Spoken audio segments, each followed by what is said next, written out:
Good morning students. CCA online education channel में आप सभी विद्यार्थियों का स्वागत है। देखो बच्चों, आज अपन नया टॉपिक स्टार्ट करते हैं और उस टॉपिक का नाम है कीटनाशकों का मृदा में व्यवहार। अर्थात जो पेस्टिसाइड्स होते हैं उन पेस्टिसाइड्स का जो व्यवहार होता है मृदा में वो किस प्रकार का होता है उस बारे में अपन चर्चा करते हैं। तो अपनी हेडिंग है जो आज की वो है बच्चों कीटनाशकों का कीटनाशकों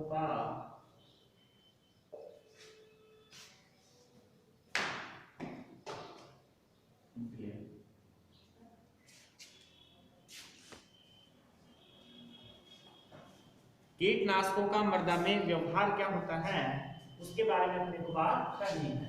कीटनाशकों का मृदा में व्यवहार। देखो बच्चों, कीटनाशकों का मृदा में व्यवहार कैसे होता है, किस प्रकार से जो कीटनाशक होते हैं पेस्टिसाइड्स होते हैं वो मृदा के अंदर व्यवहार अपना प्रभाव छोड़ता है, किस प्रकार से अपनी इनकी क्रियाविधि होती है, किस प्रकार से ये कीटों को सूक्ष्म जीवों को नष्ट करने का काम करते हैं। इनकी अलग अलग प्रक्रियाएं हैं। तो इनकी जो 5-6 प्रक्रियाएं हैं उनको अपन स्टेप वाइज पढ़ते हैं। सबसे पहले अपन पढ़ते हैं वाष्पीकृत द्वारा।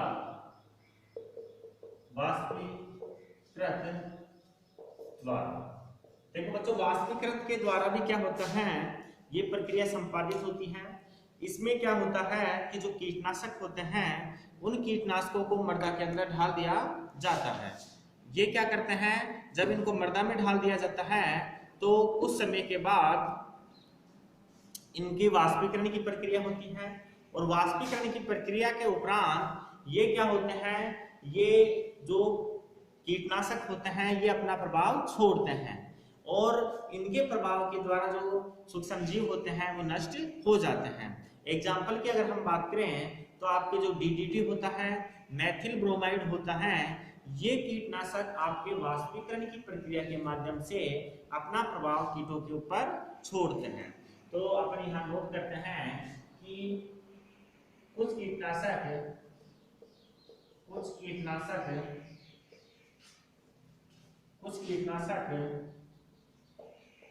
वाष्पीकृत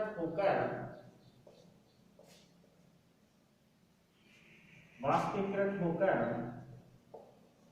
मृदा में उपस्थित सूक्ष्म हानिकारक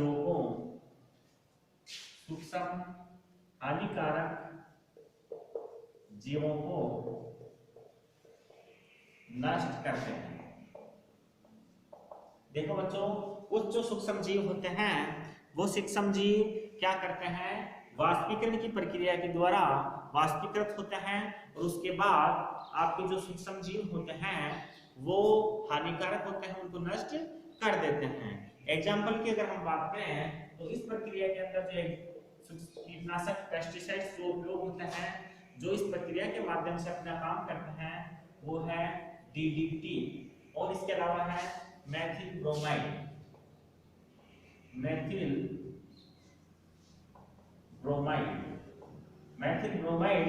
और आपके जो डीडीटी है वो इसी प्रक्रिया के माध्यम से अपना कार्य संपादित करते हैं और यहाँ पे वाष्पीकरण की प्रक्रिया के द्वारा वाष्पीकृत होकर कीटों को नष्ट करने का काम करते हैं। दूसरी जो प्रोसेस है, दूसरी जो प्रक्रिया है उसे अपन बोलते हैं अधिशोषण। देखो बच्चों, अधिशोषण के बारे में आपको पता होगा कि मृदा के जो कोलाइड होते हैं, मृदा के जो कण होते हैं वो कोलाइड प्रकृति के होते हैं और मृदा के जो कोलाइड कण होते हैं वो विभिन्न प्रकार के आयनों को, विशेष रूप से जो धनायन होते हैं उनको अधिशोषित करते हैं, अपनी सतह के ऊपर क्या कर लेते हैं, एकत्रित कर लेते हैं, जिस प्रक्रिया को अधिशोषण कहते हैं। सामान्यतः कुछ पेस्टिसाइड्स ऐसे होते हैं जिन पेस्टिसाइड्स को मृदा क्या करती है, अधिशोषित कर लेती है और इन पेस्टिसाइड्स को मृदा अधिशोषित कर लेती है और मृदा के अंदर पाए जाने वाले जो कीट होते हैं उनकी जो जनन नाशक क्रिया होती है उसको ये नुकसान पहुंचाते हैं पेस्टिसाइड्स, और इस प्रकार से उनका जो जीवन चक्र होता है वो प्रभावित हो जाता है।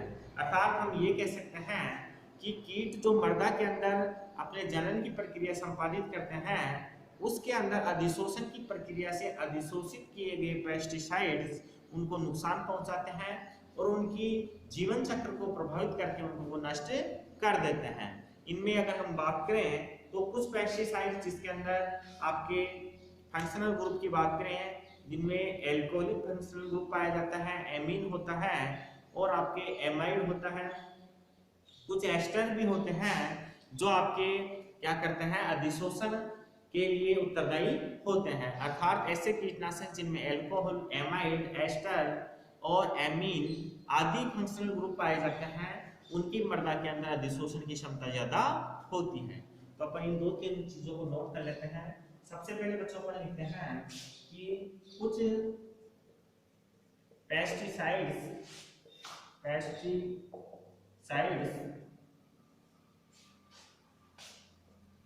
मृदा कोलाइट द्वारा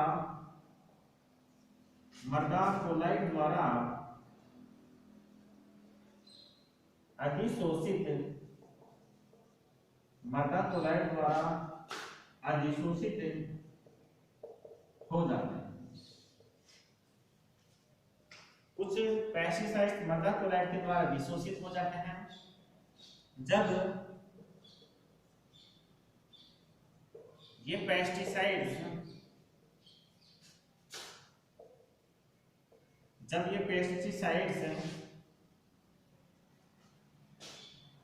मृदा कोलाइट पर अधिशोषित होते हैं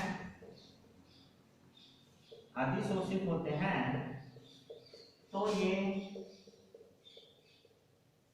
कीटों के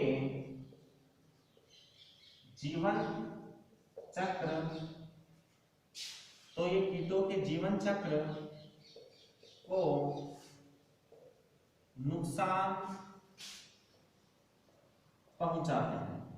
देखो बच्चों, ये क्या करते हैं, कीटों का जो जीवन चक्र होता है उस जीवन चक्र को ये क्या करते हैं, नुकसान पहुंचा देते हैं। इस प्रकार से ये क्या करते हैं, कीटों के जीवन चक्र को नुकसान पहुंचाकर पेस्टिसाइड से सुरक्षा करने का काम करते हैं। इस प्रकार ये इन कीटों को नष्ट कर देते हैं। देखो बच्चों, ये क्या करते हैं, ये उनके जीवन चक्र को प्रभावित करते हैं और जीवन चक्र को प्रभावित करके उसके जो जनन की प्रक्रिया होती है उस जनन की प्रक्रिया को प्रभावित करके कीटों को नष्ट करने का काम करते हैं। इसके अलावा हम बात करें तो इस श्रेणी के कुछ सूक्ष्मजीव जो हैं वो बच्चों अपने हैं इस प्रक्रिया के द्वारा आपके कुछ पेस्टिसाइड्स होते हैं जिनमें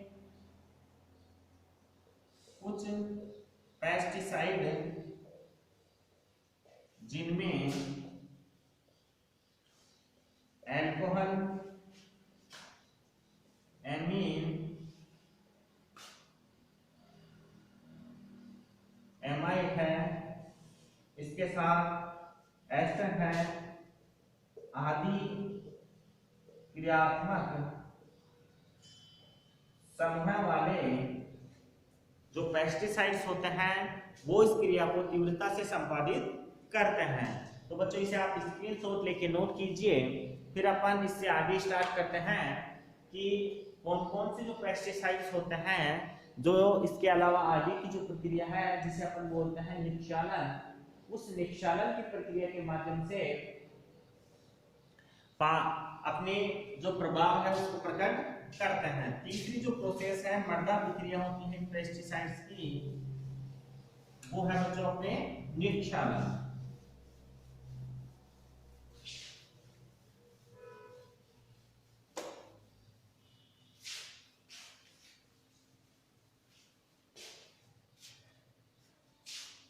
तीसरा है बच्चों निक्षालन। निक्षालन के बारे में आप लोग जानते ही होंगे। निक्षालन वह प्रक्रिया होती है जिस प्रक्रिया के माध्यम से आपके जो रसायन होते हैं ये रसायन ऊपरी मृदा की सतह से नीचे की मृदा की सतह में चले जाते हैं जल के साथ घुलकर। अर्थात कुछ पेस्टिसाइड्स ऐसे होते हैं जो पेस्टिसाइड जल के साथ घुलकर मृदा की ऊपरी परत से नीचे की परतों में चले जाते हैं। अब बच्चों कुछ सूक्ष्म जीव या कीटनाशक जो होते हैं वो इस प्रकृति के होते हैं कि वो मृदा के नीचे की परतों तक पाए जाते हैं। तो इन पेस्टिसाइड्स के ऊपर इस प्रक्रिया का ज्यादा प्रभाव पड़ता है जिसके माध्यम से पेस्टिसाइड्स निक्षालित होकर नीचे की तरफ चले जाते हैं। सामान्यतः यदि हम बात करें तो बहुत कम पेस्टिसाइड्स ऐसे होते हैं जिनका निक्षालन होता है, लेकिन यदि हल्की मृदा है तो उस हल्की मृदा के अंदर जो पेस्टिसाइड्स होते हैं उनका निक्षालन ज्यादा मात्रा में हो जाता है। और विशेष रूप से यदि हम बात करें तो जो खरपतवार नाशी होते हैं, फंजाई नाशी जो होते हैं, इस प्रकार के जो पेस्टिसाइड्स होते हैं उन पेस्टिसाइड्सों की प्रक्रिया निक्षालन के माध्यम से ज्यादा प्रभावी होती है, क्योंकि इनके जो अवशेष होते हैं कवकनाशी और खरपतवार जो नाशी होते हैं अर्थात खरपतवार और कोको को नष्ट करने वाले जो पेस्टिसाइड्स होते हैं उनको नीचे जाना पड़ेगा, क्योंकि उसके जो अवशेष होते हैं खरपतवारों और फंजाइयों के वो सामान्यतः मृदा की नीचे वाली परतों में ज्यादा पाए जाते हैं। तो इस प्रकार से बच्चों आपको ध्यान रखना है कि निक्षालन की प्रक्रिया अर्थात पेस्टिसाइड्स जल के साथ घुलकर नीचे की तरफ चले जाते हैं, इस प्रक्रिया को निक्षालन बोलते हैं। अन्य पेस्टिसाइड्स की प्रक्रियाओं की अपेक्षा इस प्रक्रिया से पेस्टिसाइड्स अपना कम प्रभाव छोड़ते हैं, लेकिन हल्की मृदा के अंदर ये पेस्टिसाइड्स की प्रक्रिया प्रभावी होती है। तो अपन यहाँ लिखते हैं कि इस प्रक्रिया में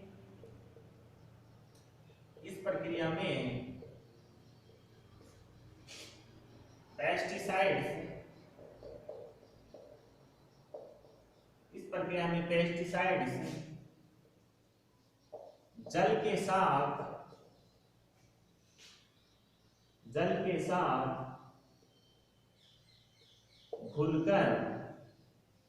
जल के साथ घुलकर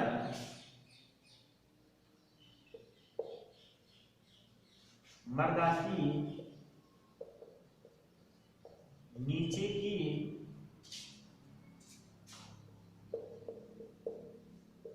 परतों में चले जाते हैं। इस प्रक्रिया में पेस्टिसाइड्स जल के साथ घुलकर मृदा की नीचे की परतों में चले जाते हैं।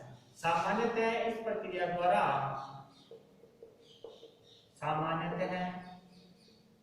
यह प्रक्रिया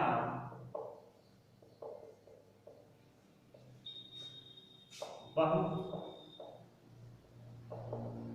कम मात्रा में होती है। देखो बच्चों सामान्यतः जो ये प्रक्रिया होती है ये प्रक्रिया बहुत कम मात्रा के अंदर होती है, अन्य कीटनाशकों की तुलना में, अन्य जो प्रक्रियाएं होती है उसकी तुलना में ये कम मात्रा में होती है। लेकिन यह जो प्रक्रिया होती है यह प्रक्रिया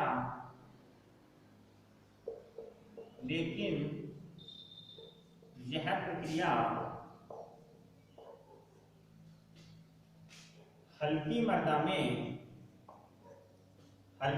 में ज्यादा प्रभावी होती है। ध्यान रखने की बात है बच्चों कि सामान्यतः जो हल्की प्रकृति की मृदाएं होती हैं उन हल्की प्रकृति की मृदाओं में ये जो क्रिया होती है वो ज्यादा प्रभावी होती हैं। और पेस्टिसाइड्स की यदि हम बात करें तो जो खरपतवार नाशी होते हैं, फंजाई नाशी जो होते हैं, उन पेस्टिसाइड्स की प्रक्रिया निक्षालन के माध्यम से ही होती है। खरपतवार नाशी व फंजाई नाशी कीटनाशकों की प्रक्रिया किसी प्रक्रिया द्वारा संपादित होती है।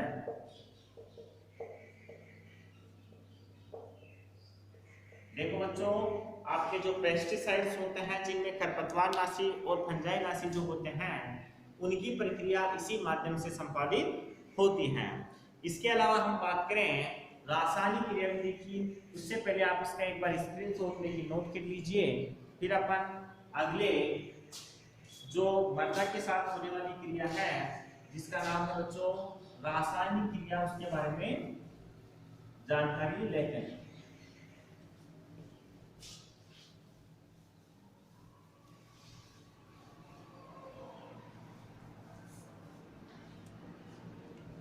नेक्स्ट, जानने की जो प्रोसेस है उसको बोलते हैं रासायनिक क्रिया। देख बच्चों, रासायनिक क्रिया की यदि हम बात करें तो आपको पता होगा कि जो पेस्टिसाइड्स होते हैं वो पेस्टिसाइड जैसे ही मृदा के संपर्क में आते हैं, मृदा के संपर्क में आते ही उनमें रासायनिक क्रियाएं होना प्रारंभ हो जाती हैं।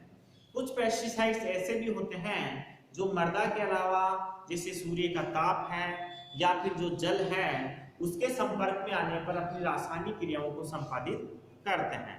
लेकिन अधिकांश जो पेस्टिसाइड्स होते हैं, जो कीटनाशक होते हैं, वो रासायनिक क्रियाएं मृदा के संपर्क में आने पर ही प्रारंभ कर देते हैं। आपके डीडीटी और ट्राइजिन्स जो कीटनाशक हैं, पेस्टिसाइड्स हैं, ये केवल सूर्य के प्रकाश की उपस्थिति में ही अपनी रासायनिक अभिक्रियाओं को प्रारंभ करते हैं और इस रासायनिक क्रियाओं के परिणाम स्वरूप ही इनका प्रभाव जो होता है वो कीटों के ऊपर या फिर अन्य जो सूक्ष्म जीव हैं उसके ऊपर उत्पन्न होता है। तो अपन यहाँ नोट करते हैं सबसे पहले कि सामान्यतः कीटनाशक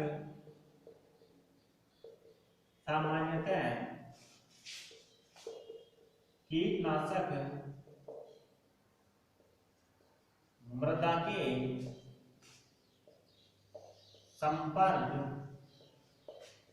संपर्क में आने पर, सामान्यतः कीटनाशक मृदा के संपर्क में आने पर रासायनिक क्रिया प्रारंभ कर देते हैं। रासायनिक क्रिया प्रारंभ कर देते हैं। जब भी ये कीटनाशक मृदा के संपर्क में आते हैं तो इनमें रासायनिक जो क्रिया होती है वो प्रारंभ हो जाती है। उसके बाद देखते हैं अपन कि कुछ कीटनाशक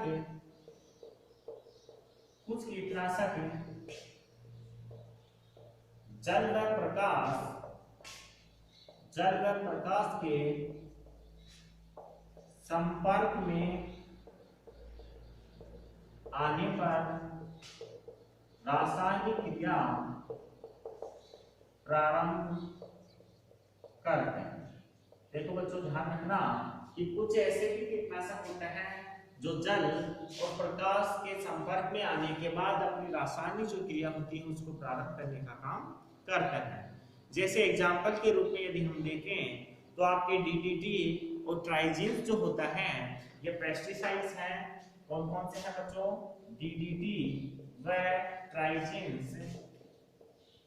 ये जो पेस्टिसाइड्स होते हैं ट्राइजिन्स सूर्य के प्रकाश में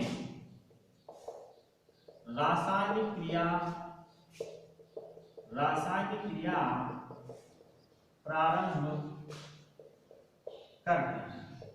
देखो बच्चों, डीडीटी और ट्राइजिन जो होते हैं ये सूर्य के प्रकाश के संपर्क में आने पर रासायनिक क्रिया को संपादित करने का काम करते हैं।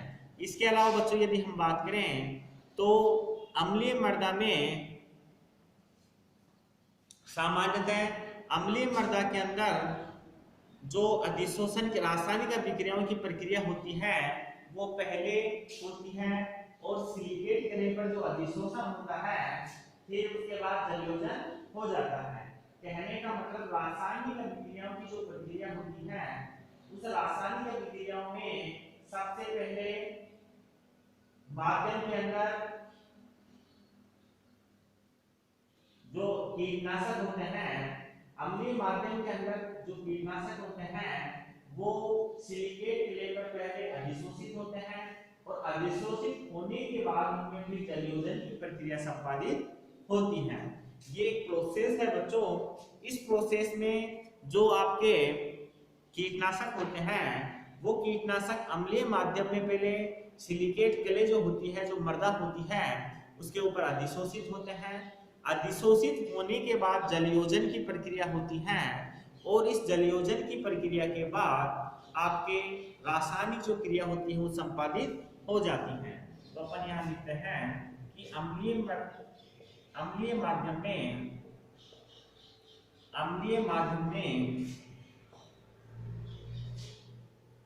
पहले कीटनाशक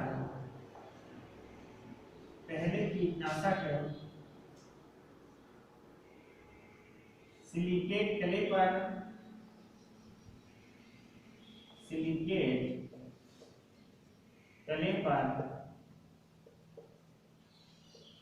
अधिशोषित होते हैं। देखो बच्चों, पहले कीटनाशक क्या होते हैं, सिलिकेट क्ले पर अधिशोषित होते हैं, फिर उनका जलयोजन होता है, जिससे फिर रासायनिक क्रिया होने लगती है। कहने का मतलब सबसे पहले जो पेस्टिसाइड्स होते हैं बच्चों, ये पेस्टिसाइड सबसे पहले सिलिकेट क्ले के ऊपर अधिशोषित होते हैं, उसके बाद जलयोजन की प्रक्रिया होती है, अर्थात इन कीटनाशकों के साथ जो जल होता है वो जुड़ता है, ऐड होता है, और उसके बाद सामान्यतः रासायनिक जो क्रिया होती है वो प्रारंभ हो जाती है। अगर हम एग्जाम्पल के रूप में यदि बात करें तो आपके एस्ट्रिजेन है, मेलाथियोन है, ये जो कीटनाशक है, ये कीटनाशक रासायनिक क्रिया के माध्यम से ही अपनी जो कार्य होता है, अपना प्रभाव जो होता है, वो इसी रासायनिक क्रिया के माध्यम से छोड़ा जाता है। एक एग्जांपल है आपके एस्ट्रिजीन और एक है मेलाथियोन। एग्जांपल की यदि हम बात करें बच्चों तो एस्ट्रिजीन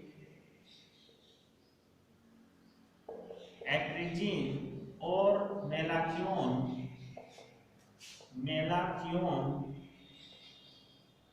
एस्ट्रिजीन व मेलाथियोन कीटनाशक इसी प्रक्रिया द्वारा अपना प्रभाव छोड़ते हैं। कहने का मतलब ये जो कीटनाशक होते हैं, ये कीटनाशक बच्चों ध्यान रखना, इस प्रोसेस के माध्यम से क्या करते हैं, अपना प्रभाव मृदा के अंदर छोड़ते हैं। तो ये आपके बच्चों एक प्रोसेस हो गई है। इसके अलावा आपकी एक और प्रोसेस है, एक और प्रक्रिया है जो पेस्टिसाइड्स होते हैं वो मृदा के साथ उत्पन्न करते हैं, वो है सूक्ष्म जीव मेटाबॉलिज्म। तो उस प्रक्रिया को भी अपन यहाँ लिख लेते हैं, जिसका नाम है सूक्ष्म जीव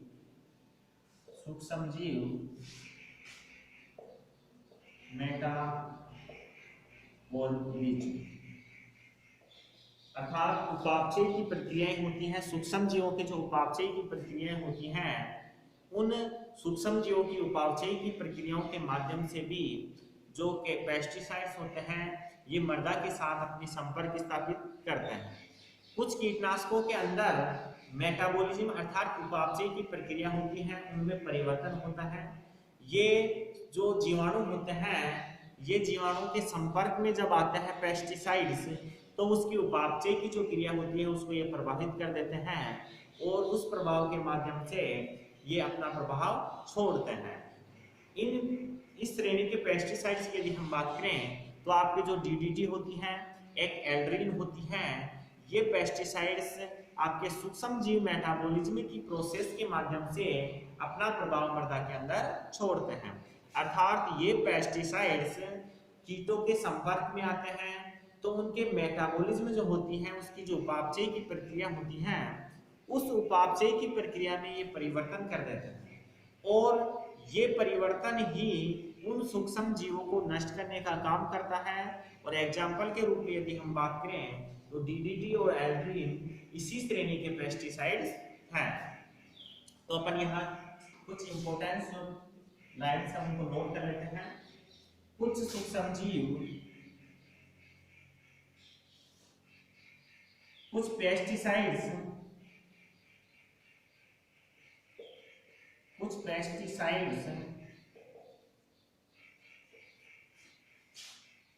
सूक्ष्म जीवों के संपर्क में आने पर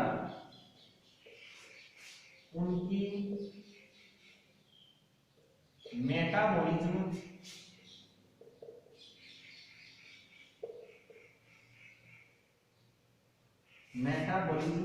अर्थात उपापचय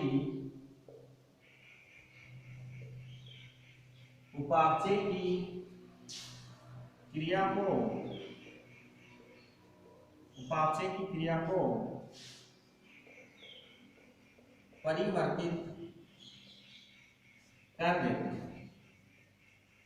देखो बच्चों, ये क्या करते हैं, ये मेटाबॉलिज्म की क्रिया को परिवर्तित कर देते हैं, जिससे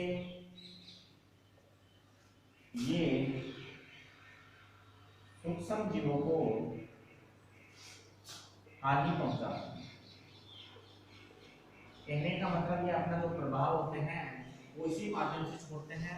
एग्जाम्पल्स की यदि हम बात करें तो आपके डीडीटी है, डीडीटी के अलावा एल्ड्रीन जो है वो एल्ड्रीन और जो डीडीटी है वो इसी माध्यम से आपके क्या करती हैं, अपना प्रभाव छोड़ती हैं। तो बच्चों यहाँ तक आप स्क्रीनशॉट लीजिए। फिर एक छोटा सा टॉपिक और बच रहा है जिसका नाम है स्थायित्व। पेस्टिसाइड्स जो होते हैं, इन पेस्टिसाइड्स का जो स्थायित्व होता है वो भी किस प्रकार से मृदा के साथ उसके संपर्क को बनाए रखने में सहायता करता है। तो अगली जो प्रोसेस है, अगला जो टॉपिक है वो है बच्चों पेस्टिसाइड्स का स्थायित्व।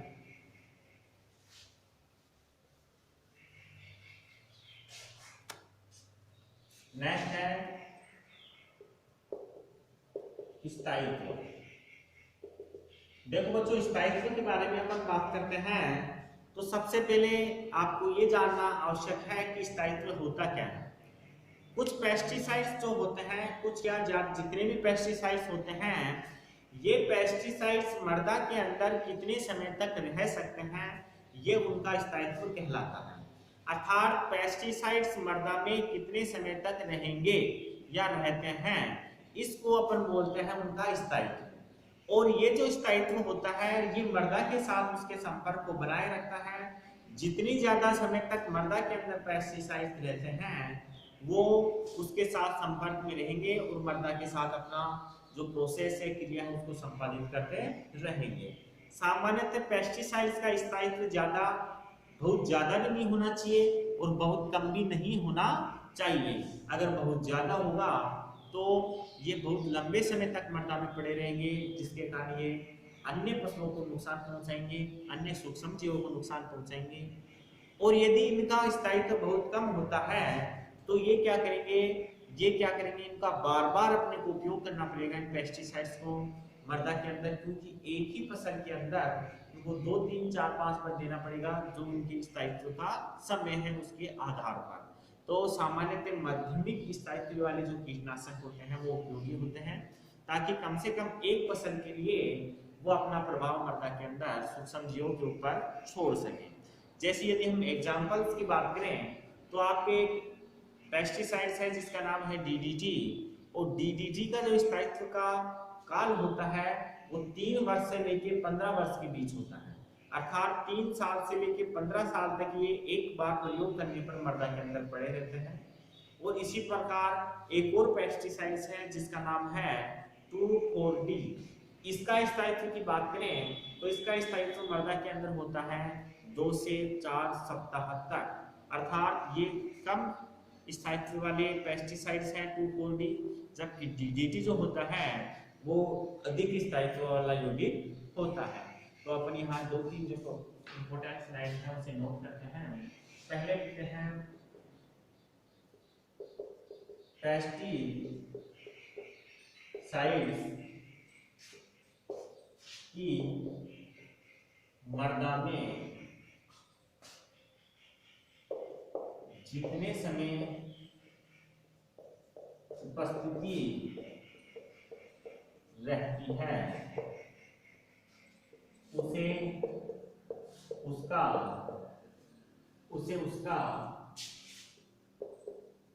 स्थायित्व कहते हैं। देखो बच्चों, पेस्टिसाइड्स की मृदा में जितने समय तक उपस्थिति रहती है वो क्या कहलाती है, वो उसका स्थायित्व कहलाती है। सामान्यतः अगर हम एग्जाम्पल्स की बात करें तो डीडीटी का जो स्थायित्व होता है वो 3 से 15 वर्ष होता है, और आपके 2,4-D जो है 2,4-D पेस्टिसाइड्स जो है उसके स्थायित्व की यदि हम बात करें तो उसका जो स्थायित्व होता है बच्चों वो होता है 2 से 4 सप्ताह। ये होता है 2 से 4 सप्ताह। इस प्रकार से ये जो पेस्टिसाइड्स होते हैं वो अपना प्रभाव अपने स्थायित्व के समय तक मृदा के अंदर रखते हैं। इस समय तक सूक्ष्म जीव उसके अंदर किसी प्रकार का कोई नुकसान नहीं पहुंचाते हैं। तो बच्चों आज की क्लास अपनी यहीं तक रहेगी। नेक्स्ट क्लास के अंदर अपना नेक्स्ट टॉपिक स्टार्ट करेंगे। थैंक यू, धन्यवाद।